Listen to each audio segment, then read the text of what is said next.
Infeksi saluran kemih merupakan salah satu penyakit yang mudah ditemui pada bayi. Apabila tidak ditangani secara tepat, akan mengakibatkan penyakit yang lebih parah seperti infeksi dan kerusakan pada ginjal.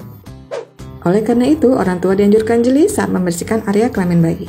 Seorang bayi belum bisa memberitahukan gejala-gejala yang dia rasakan, sehingga infeksi saluran kemih pada bayi menjadi sulit untuk dideteksi.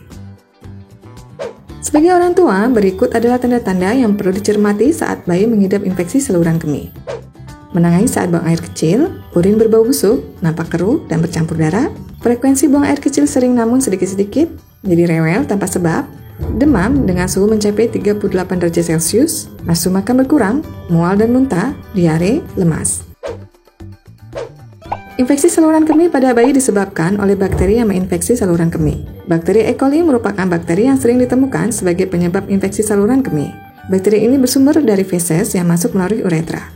Hal ini bisa diakibatkan karena jarang melakukan penggantian popok, sanitasi yang rendah, atau cara membersihkan bayi setelah buang air besar yang tidak benar, sehingga membuat area kemaluan dan dubur bayi menjadi tidak bersih. Selain itu, berikut adalah beberapa faktor yang menyebabkan bayi memiliki peluang lebih besar terkena infeksi saluran kemih. Memiliki kelainan bentuk saluran kemih, terdapat penyumbatan pada sebagian atau seluruh saluran kemih, reflux vesiculator, suatu bawaan lahir di mana urin mengalir kembali ke ginjal setelah berada di ureter, diabetes, prematur, dan belum disunat untuk bayi laki-laki. Resiko komplikasi infeksi saluran kemih pada bayi bisa diminimalisir dengan didiagnosa dini. Apabila infeksi saluran kemih pada bayi terlambat mendapatkan pertolongan medis, maka bakteri akan menyebar ke area ginjal yang disebut pyelonoperitis. Sedangkan apabila bakteri tersebut berhasil menginfeksi kandungan kemih, dinamakan sistitis. Ginjal yang telah terinfeksi bakteri dapat memungkinkan terjadinya penurunan fungsi ginjal atau gagal ginjal. Hydropreporesis atau pembakaran pada ginjal hingga sepsis yang dapat mengarah pada gagal organ dan kematian. Jika orang tua merasa curiga bayi terkena tanda-tanda infeksi saluran kemih, segera bawa ke dokter untuk diperiksa lebih lanjut. Untuk memastikan bahwa bayi mengidap infeksi saluran kemih, dokter akan mengambil sampel urin dan melakukan urinalisis. Akan tetapi, apabila bayi terlihat sangat lemah, dokter biasanya akan meresepkan obat sebelum hasil laboratorium keluar. Jika ditemukan beberapa infeksi yang lebih serius, maka dokter akan merekomendasi untuk mendatangi dokter spesialis ginjal atau nefrologis. Infeksi saluran kemih pada bayi tidak boleh dianggap remeh. Menjaga kebersihan pada area kelamin dan anus bayi menjadikan kunci penting dalam mencegah penyakit ini. Berikut ini beberapa saran agar bayi tidak terkena infeksi saluran kemih.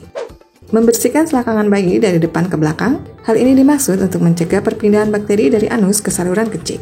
Gunakan sabun yang tidak mengandung parfum untuk membersihkan area kelamin bayi.